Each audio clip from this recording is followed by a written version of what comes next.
So, good afternoon, everyone. Today, I will be discussing, or teaching about the types of information sources. So, I'm going to share my screen. Once again, the title is Types of Information Sources. So, there are four major groups, and that is number one is people, two, organizations, three, the literature, and four, the World Wide Web and other information services. So I would like to ask you with this question, how do you go about looking for information that you need? And for me, my own preferences are maybe I'd go first to the internet and all the other stuff that I look at the internet and I don't go for books or any other sources. So I don't think you are also trying the other sources of information except for the internet. So what are your um primary sources of information? Do you have any other preferences other than the internet? So let's proceed to the next slide. Number one is the people, and that is also including ourselves. So, when the required information cannot be found or does not exist in the literature.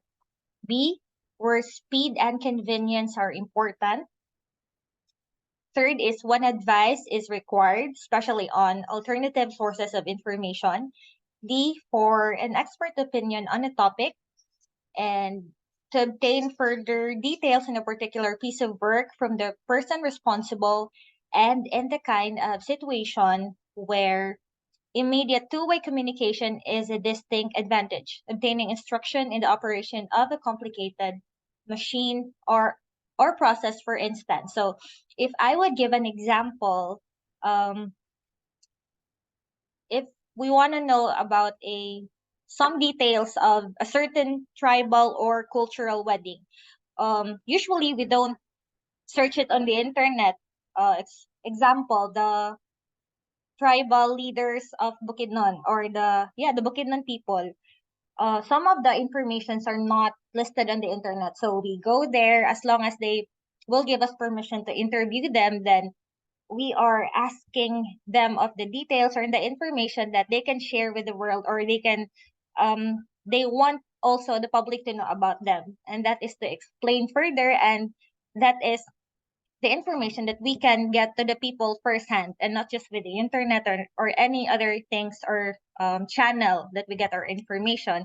And also when the internet is not available, so we ask our classmates or the experts of certain things na we know they have the accurate knowledge, or the most appropriate fact or knowledge that we need for our research or anything that we need to know of.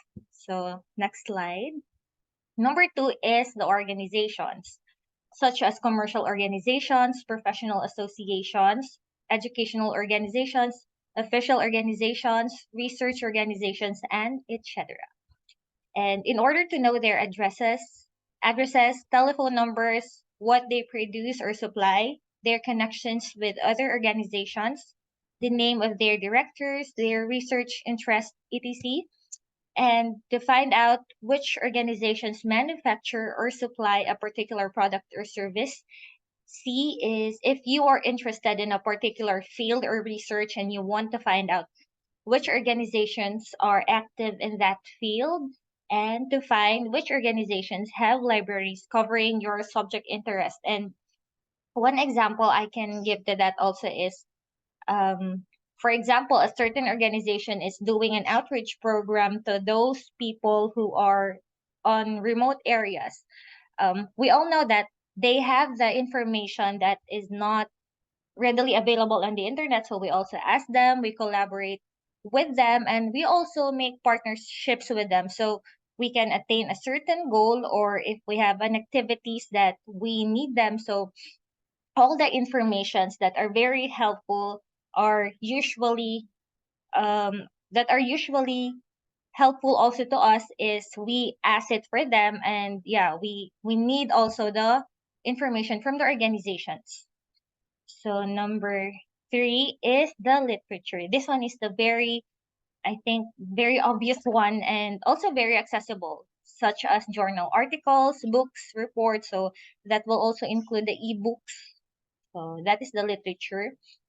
And the last one is, I think, my favorite, the World Wide Web and other information services, such as computer services information bureaus and brokers, databases, data banks, and their producers as guides to the immense amount of information appearing in the published literature, which are more sophisticated than conventional hard copy indexes, frequently permitting search of titles, abstracts, or other fields.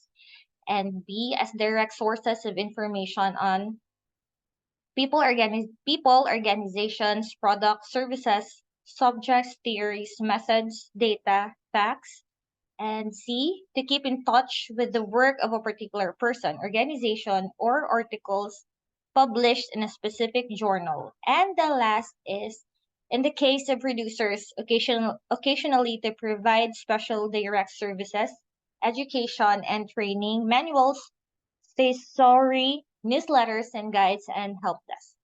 So those are just the the information sources that we have, and they are divided into four major groups. So next is the question and answer portion. That's how short my report is. So I would like to ask the number two question. Why do you think doing an interview is still necessary when you can research it on the internet? Like, can you cite some specific example where it is applicable? Who will answer first?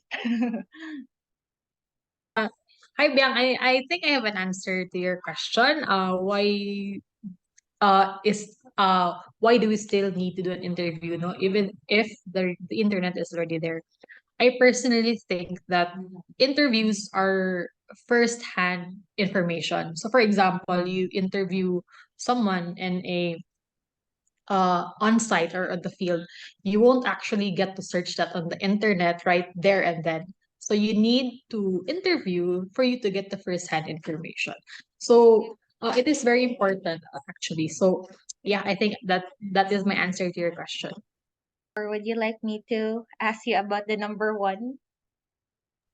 Hello, Biang. Okay. Hi, EG. Go ahead. No, I would just like to add to Diane's answer for your for your second question that the interview is really important other than researching or looking it up to the internet on a daily basis no once you need it. So I think interviews are really necessary, especially I would like to cite an example. In my job, I do interviews for generating or developing a human interest story or a success story. So it is important for me to really probe and being able to establish an active listening between the interviewer and the interviewee. So with that, I can verify my sources if there is a need to cite some nuances or some challenges along the way that can't be, again, from Miss Diana, that can't be found in the internet. And also we can be able to have an information that is tailored to the interviewer. So for example, I'm interviewing a specific group, or if I'm interviewing a specific person, so I may be able to tailor specific questions that are in line to their needs of specifically in the line of thought that you are trying to ask them, no. So it's one of verifying the sources that you need that can't be found online. And also it's more on attracting different personal perspectives, no. um Trying to not manipulate, but trying to develop a sense of empathy towards the person that you're trying to communicate with or to ask with. And interviews really capture emotions, and it really captures firsthand na human experiences. That's why it's important to establish a two-way communication other than searching it up and looking into your screens to elaborate a specific information. Thank you. Okay, thank you. And for my number one question, I would like to rephrase that, or maybe A question also related to that. Um, are you in favor of the artificial intelligence to replace the broadcast journalism that we have? Hi, Biang. Go, So Antoinette. I would like to share my insights about AI in relation to what EG has said about emotion. And I think that is one of the core things of development communication, the emotion, the heart of helping the community, the heart of delivering materials for the community. And I think that would be something that is lacking in artificial intelligence. That is why I would like to believe that while it can do a lot of things that humans can, but I think it will not um, take over entirely what broadcast journalists or development communicators can do. And that is I'm really let's say enthusiastic about that hopefully no it will not take over entirely, because I think AI really lacks the empathy, as what EG said, the empathy, the emotion, the passion really to help communities. And going back to the discussion, no, since we are already talking about people as primary as sources of information, I would just like to ask you about your insight of the Marites culture in the Philippines. Mm-mm. Do you think we can make use of that as a development communicator or science communicator in terms of Marites culture, or can we make use of the Mariteses in our community? Personally, I still think that the Marites or the Mariteses are useful when it comes to development communication because they are not just gossiping or making rumors about the people that they are very curious or they are very particular with, but it is also their way of talking or updating with the people they know. So it would be helpful if they also have the information. For example, if um there is a certain issue about not drinking the tap water because there are health hazards when it comes to drinking to that, and whenever they get the information that it's not healthy, then maybe it's a good discussion between those marites that it is not healthy, so it is a healthy discussion or maybe a little debate that um everyone in that group or that maritas can learn from each other because um someone is taking that information mouth to from maybe from the radio or just from that maritas, and we all know that it is very effective. Maritases are very effective in spreading information, and I think they are as fast also as the lightning or just the blink of an eye. So for me, they are a very, very good channel also for the information of for the information or for the update of everybody. All right, thank you, Bia. Okay, go EG. Just to share, I really like the discussion about the Marites culture since one of our key components in our current project is more on demand generation for COVID-19 vaccines and routine immunization for children. And one of our indicators is really evidence generation. And through evidence generation, we are going to tap different stakeholders or different organizations, which can be a Marites now to different communities that they are in. So the Marites culture in the health sector is more on getting evidences, gathering sentiments from the people to know the reasons of the vaccine hesitancies and vaccine inconfidence. So right now, the Marites culture in the Philippines is really negatively affecting, no, the negatively affecting, especially when it comes to misinformation and disinformation, but it's really beneficial when it comes to evidence generating information. So the goal of it, it's really more on offering a guidance for considering like collection of data from first-hand experience, no, first-hand na mga sentiments from people who are getting the Marites na concept. So we call it the Maritas concept, we call it in health as a social listening. So it's more on evidence based that can interact to people communicate to people, and then those data that we are able to gather will be generated to an analysis, and it will be transformed into a formal document that will be presented to the local government units, at the same time to the health sector, that can influence informed decisions, like they wanted to recalibrate their strategies, or they wanted to re-strategize their programs or their plans. In that way, they can be able to sustain, no, the kind of program that they are now, to address hesitancy among vaccine hesitant na mga people. So I love the term na talaga Marites culture in the Philippines, and it's very timely yung question ni Tanet na to our work as communicators, na a Marites can be beneficial when it transforms into an evidence-based generation that could influence local governments to make plans for the people for specific programs. So I think that's it. I just want to share that one. Yeah, thank you for that insight, no. And for me, I would like also to add to that information that through the Mariteses, instead of using the internet sometimes is very verbose or very texty. Whereas if you will communicate with the Marites, if you will ask them question, they will answer you directly, straightforward, or like in Tagalog, walang paligoy-ligoy. So I think that is also very beneficial to us development communicators, because those Mariteses are really particular to whatever term that makes it remarkable to them, and that is the one that they are going to spread to the community too. Though it might be negative or positive, but as long as they also have the positive information, then we can always use them. Just to Yes. add, no, a little bit Go. of it lang.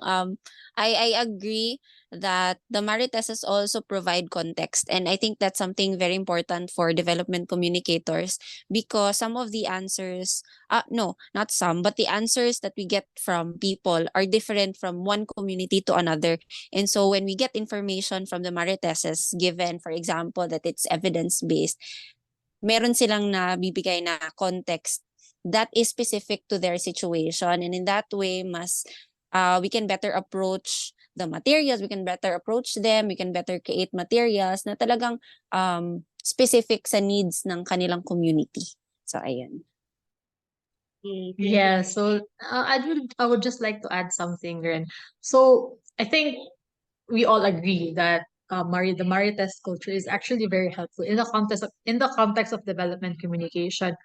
But the idea of Marites kasi is for example, apat tayo. I have different evidence, Biang has different evidence, EG has different evidence, and Tanet has different evidence. So there might be some misinformation, mga ganon. So I think our role here as communicators is to actually verify those facts, para naman na hindi na parang negative yung connotation ng pagiging Marites. So I think it's still very, very helpful, the Marites culture. And I think we collectively agree that it is very helpful to us. Thank you, Biang. Thank you too. So are there still questions? If there is none, then we can end this discussion. And I thank you for listening and staying up to this very moment. So yeah, thank you everyone. Bye. Thank Thank you, you, everyone. Biang. Thank you, Thank you. everyone. Salamat.